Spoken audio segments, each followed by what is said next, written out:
80s, your lyrics really shouldn't be that shocking to a lot of people. That, yeah. Right? It seems like it shouldn't be a real big deal, but I think a lot of people are shocked. Do you do that on purpose? Is there a shock factor? I like to shock people. I mean, I've always creates a reaction. That's whether right. it's positive or negative reaction, it still creates a reaction. I like for people to be able to react to something I say, or I don't know, call me exhibitionist. I don't know, whatever. Okay. Naturally. Getting back then to the exhibitionist thing, for example, you have this image. You wear lingerie for your shows. Yes. Yet the lyrics are real sexually explicit. Yeah. Yeah, that's all an image, or is it? Do you live that way personally? That's We like it. Yeah, we definitely like love it. it. I love lingerie. I've always loved it since I was a kid. I was always stealing it out of my mother's closets and trying to wear it to school and getting in trouble for it, and that whole. But it's an extension of our personalities, of course. We didn't put it together as a gimmick to make money. That's part of the way that we really are. Now, I'm not just talking about the lingerie, I'm just talking about the whole sexual thing. Just the explicit stuff on the album. Is that something just played up a lot to sell records? No, It's something that we're talking about at this particular time. We didn't, I mean, of course it sells. Sex sells a lot of things. You know, you can't turn the TV on today and not see something that they're using sex appeal to sell. We didn't do it just, as I said, a gimmick or just to make the money, just to sell, because it definitely will sell. It's not like it's a new thing. We are really definitely into some of the things we're saying at this time. We could be talking about something else next time around. Next album could be about this particular filming. Could be about anything. They ask us why we sell sex. No, it's really it's my personality to write that way. That's the kind of thing that I love to write about. At this point in my life, this is the kind of thing I'm experiencing. What I say in Nasty Girls, which is definitely a hit. Do you think I'm a nasty girl? I'm living in a fantasy. It's all part of a fantasy also. So, Why don't you just talk a little bit more about some of your other hit songs and the lyrics on it? If a girl answers, don't hang up, just talk about it. Just talk about it. Just talk about it. Right. Just tell me how you got the ideas for the song, like personal experience. That's a true story that happened to Vanity when she was previous to Vanity 6, and she was telling, we just happened to be sitting around one night after we'd gotten together, and she was telling me about this story. She'd called up a guy who had apparently been in touch with her earlier in the day. She tried to get back to him, and there was a girl on the other end who didn't particularly care for the fact that she was calling. And so they had a few words, and she was telling me the story about it, and we sat around guffawing and saying, well, we do this about it, and, this is, why don't we write a song? So we did, and it's what we So came it up really with. started just as a funny experience that happened to me.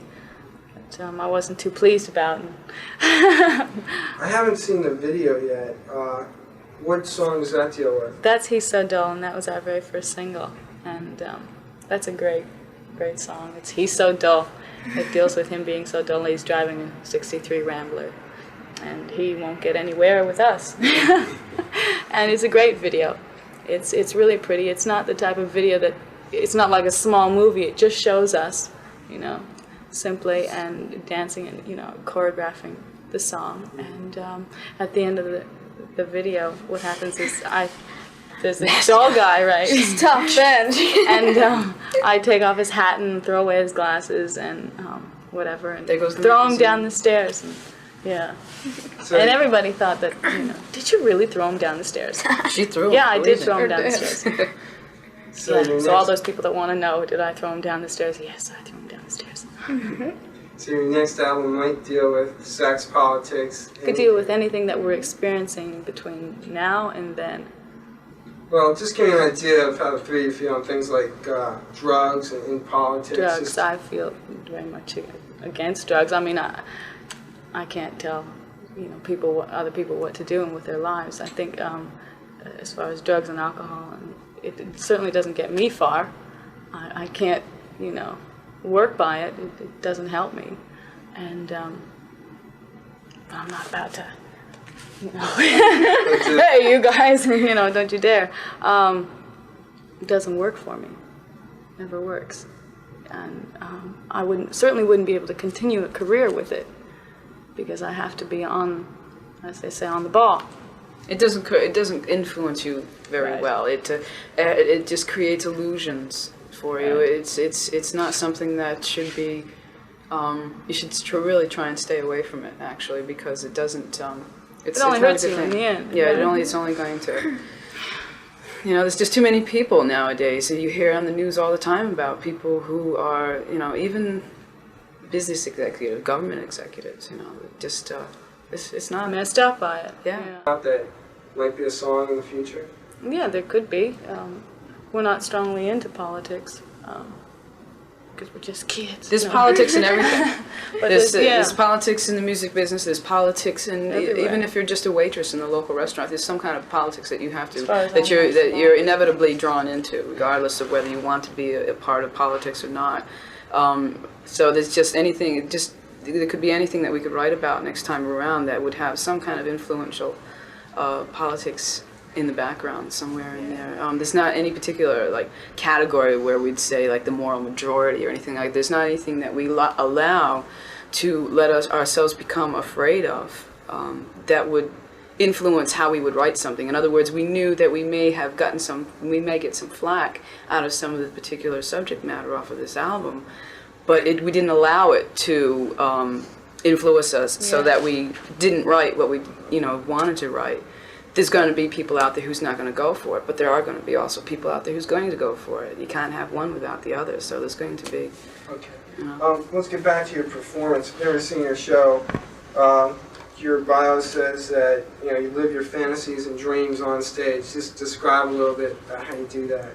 Well, just wearing lingerie is was a fantasy of mine. I wanted to wear lingerie on stage for a long time, and I finally got the opportunity, and that was a surprise, Okay, I just want to ask three of you individually to describe the feeling you get when you're on stage performing. Emotionally, how do you feel? What's going through your mind? How does it make you feel? Yeah, I feel it's possibly the greatest, high that a person could possibly have. I get more energy up on stage than anywhere. I mean, I'm able to do whatever I want to, and make a crowd feel good, and to see a smile on somebody's face is nice after you've performed, to see people clapping. I mean, wearing it's real comfortable for one thing, and dance around so much and the lights get so hot. That's the best thing, to wear something and feel cool, I mean. But how do you feel performing overall when you're up there and the crowd's reacting to you? Oh, I love it. I think nothing nasty about it, so it's mainly just like another piece of clothing everybody else is wearing. And it's wonderful. It's just not drop the lingerie, just how you feel when you're having a real good show and the audience is reacting real good. How does that make you feel? What's going through your mind? Oh, it makes me feel great. I mean, making people respond, it's wow. Just something like that.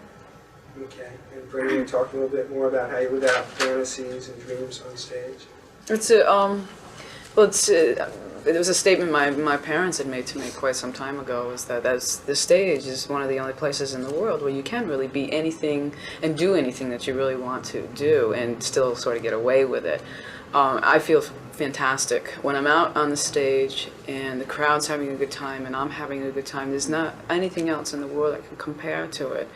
I just get this overall sense of contentment and satisfaction that I have also made other people happy.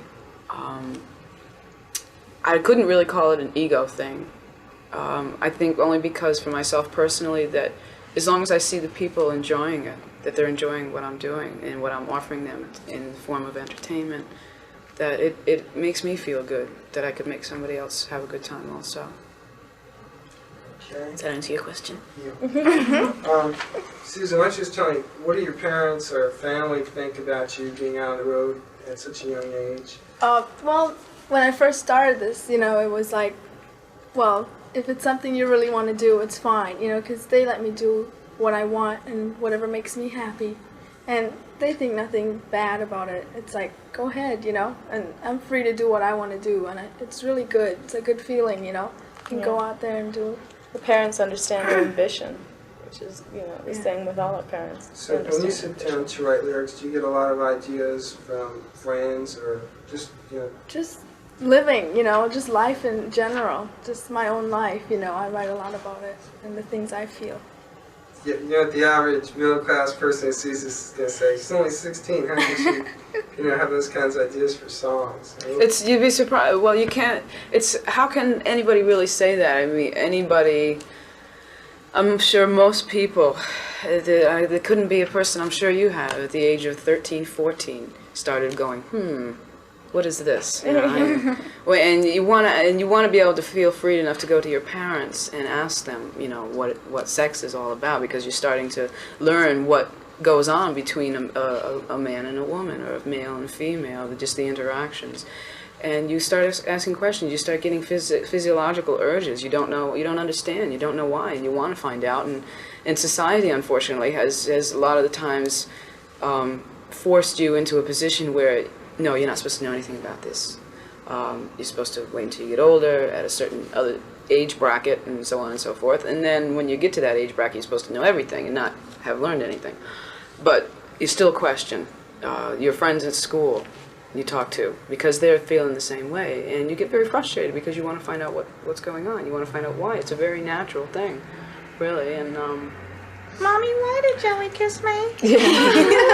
Oh, boy.